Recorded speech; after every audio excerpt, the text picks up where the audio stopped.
I'm the first person who will tell you that going vegan is an astronomically beneficial decision for the planet, other humans, certainly the animals, and your health. Sometimes.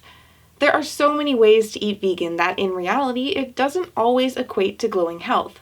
Still, vegans abound who have seen profound improvement in their health through dietary change, and athletes who've seen significant improvement in their performance and recovery. But are these success stories based in science? Or can we be just as healthy consuming animal products? Well, my guest today has a unique take on the matter as a vegan, ultra-athlete, and registered dietitian. Hi, it's Emily from BiteSizeVegan, and welcome to another Vegan Nugget. Nothing gets people up in arms so much as the debate on the perfect way of eating, especially when you get into all the various factions of vegan dietary approaches. It gets intense, and health claims abound along with conflicting advice. Well, endurance ultra-athlete and registered dietitian Matt Ruscigno holds what is a rather controversial view, at least in vegan circles, that eating vegan isn't necessarily the only way to be healthy. If you missed my first video with Matt where he shares what he eats, be sure to check it out up there or in the video description below. So let's hear from Matt about eating vegan for athletic performance and in general, as well as the importance of not exaggerating health claims. Well, Matt, I just want to thank you so much for taking time out of your busy schedule to be on the channel. I'm honored to be here. Thank you for having me. Can you speak a bit to, we talked earlier about kind of what you eat and your philosophy with your own food, but can you speak kind of as a registered dietitian about eating vegan for athletic performance? Like what's really of course there's not the ideal, but what is something, that people should try to trend towards as athletes? Right.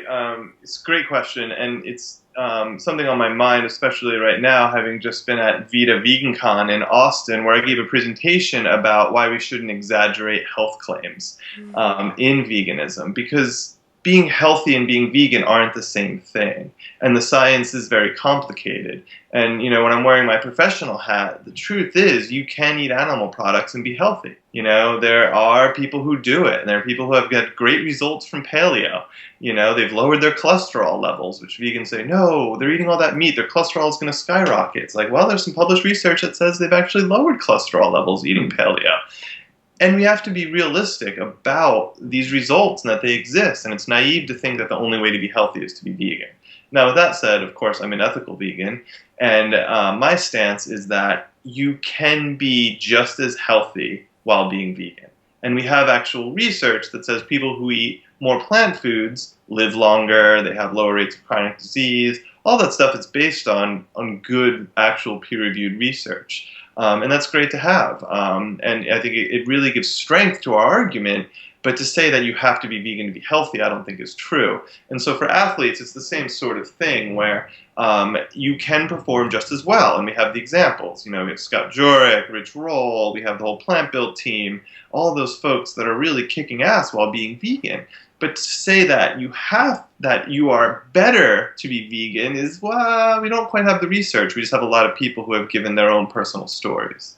For someone who is interested in athletics or already is an athlete and is interested in transitioning to a vegan diet, what would you recommend as far, because a lot of people have fears about, well, how am I going to get this, how am I going to get that, which it ends up not being quite as complicated, I think, as people think. But what would you tell someone who is looking to that and wants to make sure they can maintain their level of performance? Yeah, absolutely. What I do, I get a lot of clients like this that are very intelligent and they're vegan-ish or an athlete-ish, and they say, I've read all these books, what do I actually do? And my philosophy is you need to start where you are.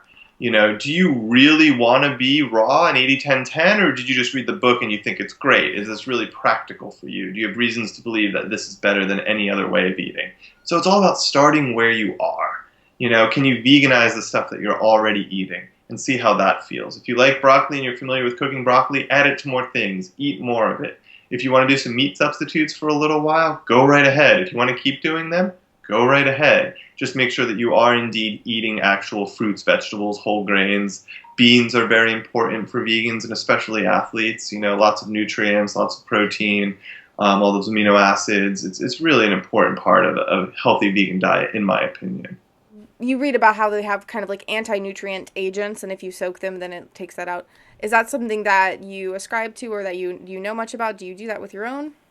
I think a lot of people are concerned about these anti-nutrients and phytates and whatnot, and when it's true, and those are present in some plant foods, but really the research says people who eat plant foods aren't getting nutrient deficiencies from these so-called anti-nutrients. So on paper, yes, they're there, but in reality, it doesn't seem to matter for most people. When we get into like young kids or someone who's like, needs to restrict their diet for a certain reason, sure, maybe we want to look closely at it. But for most people, it's really not an issue. We really get hung up on these like very fine points. And I think that that's, one, confusing, and two, difficult for people who are just want to eat well. And I get a lot of people who come from sort of, I don't know, a normal like U.S. cultural diet. And then they've never heard of any of these things. And those of us who are kind of seasoned in it are like, well, you can't eat GMO, and it has to be local, and it has to be organic, and no, you shouldn't eat kale because it has goitrogens in it. And they're like, what the heck are you talking about? I just want to eat more fruits and vegetables, So let's keep it simple. Let's keep it simple and not get hung up on these very fine points. All right, well, Matt, I just want to thank you again for taking time out of your schedule to be with us and for sharing your knowledge. Yeah, absolutely. Thank you for having me. It was great to talk with you. I love talking about all of this stuff, and thank you for all the work that you do. I hope you enjoyed hearing from Matt on his approach to simplifying vegan nutrition. While I completely agree that we vegans need not and should not falsely inflate the health or any other benefits of eating vegan, the astounding devastation of eating animals makes doing so completely unnecessary. As I've said before in my videos, we don't have to make things up. They're bad enough as it is. For me, it all boils down to the fact that whether or not we can be just as healthy consuming animal products, doing so remains profoundly devastating to the environment, diverts global food and water resources, and most importantly, violently ends the lives of trillions of beings every year. And that is not up for debate. I'm interested to hear what you think of Matt's approach. Do you think it's possible to eat animal products and be healthy? Do you think there is or needs to be an ideal way of eating vegan? Let me know in the comments. Be sure to check out the links in the video description to connect with Matt at his website, where he offers nutrition counseling services, and at his own vegan athlete video series, Strongest Hearts, where he profiles incredible vegan athletes. If you enjoyed this video, give it a big thumbs up, and if you're new here, be sure to hit that big red subscribe button down there for more awesome vegan content every Monday, Wednesday, and some Fridays, and to not miss out on the rest of the Vegan Athlete series. If you want to help support Bite Size Vegan, check out either of the support links in the video description below, or click the Nugget Army icon or the link in the sidebar. Now go live vegan, keep your nutrition simple, and I'll see you soon. I do have to admit that we vegans can get a little carried away with exaggerated health claims. When you go vegan, you'll never get another pimple. If you go vegan, you'll never fart again. You'll be able to run a marathon tomorrow. Being vegan means never having to blow your nose again. Did your head come off? Go vegan and it'll pop right back on. Nothing cures decapitation like a healthy vegan diet. When you go vegan, you'll be a better dancer, a better lover, a better friend. You'll rule the world. When you go vegan, you'll never have body odor again.